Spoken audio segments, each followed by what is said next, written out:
At a time when the federal government is pressing on with dramatic funding cuts to bring the budget into surplus, a new scheme has been announced, pouring hundreds of millions of dollars into childcare centres across the nation.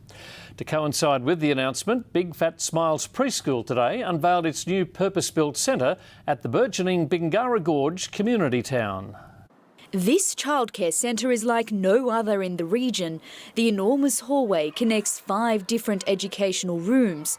The first, a preschool for children over the age of 3, equipped with smartboards, desks and a large outdoor area.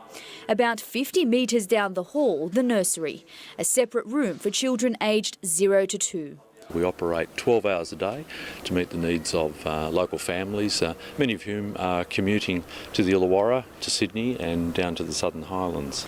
Built just off Pembroke Street in Bingara Gorge, the centre is the first business established in the new community. Over the next 2 decades, tens of thousands of homes will be built in the area. Empty lots are reserved for shopping centres, supermarkets and cafes. Big Fat Smile has an important place in these early years of growth in the area, but of course will play a much bigger role in the growth of this area. Today, the Big Fat Smile Centre has another reason to celebrate, following the announcement by the coalition of the Long Daycare Professional Development Program.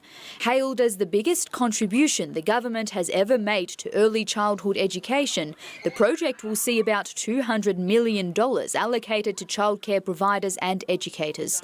It aims to excel the teaching of early education to lift the sector above the national benchmark.